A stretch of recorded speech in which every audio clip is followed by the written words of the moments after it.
Hi guys! Welcome back to our YouTube channel.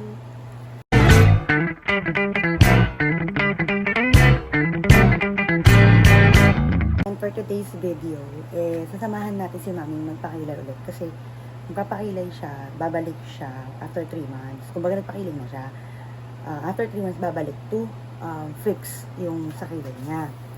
So, if you notice guys, ako wala akong kilay today. Alam niyo bakit? Kasi papakilayan daw ako ni Mami today. Wow! And actually, kung napapansin sa mga video ko, may kilay ako. Pero, peki naman yun. Yung babaga din na drawing. Ito, matagal ko na talaga itong gusto. But, syempre, of course, it's free. Why not? And, yun nga, insecurity ko na yung walang kilay. Di ako makalabas talaga guys ng walang kilay. Kasi manipis na yung kilay namin. And may, ano siya dito, may putok. May putok yung kilay ko. So, ayun nga. So, we'll see kung babagay ba sa atin. And, let's go na. Baka hanapin pa ako ni Mami. Let's go!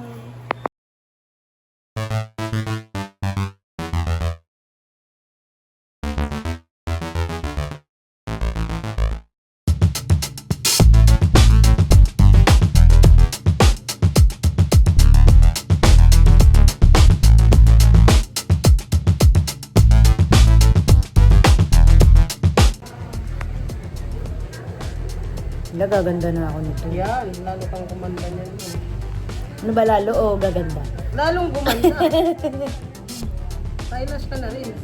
Hindi marunong ako mag-eyelash. Marunong ka.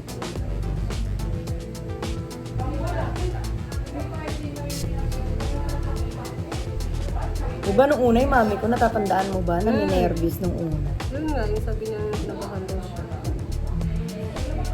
Ngayon siya pa nagsabi, ay, halika na, babalik na pala ako. Very good. Para magkakilay na rin ako. No. Ito na ang transformation. Yes. From alien to person.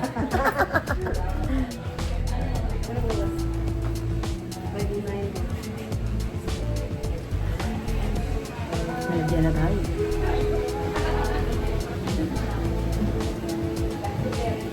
So, anesthesia is real.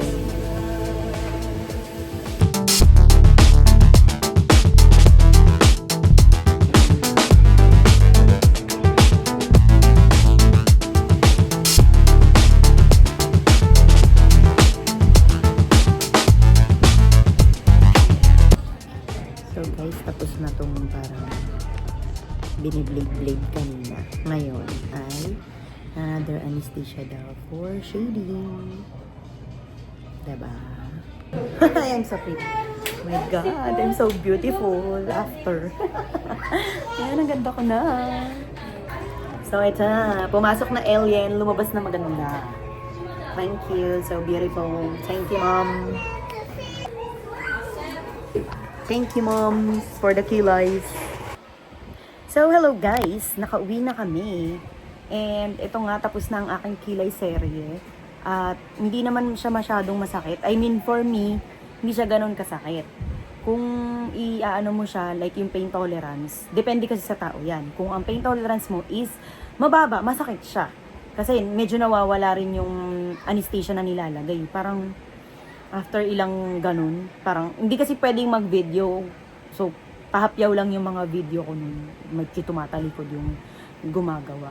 So, ayun na nga. Pero, all in all, okay naman siya. Para sa akin may peklat pa ako dito.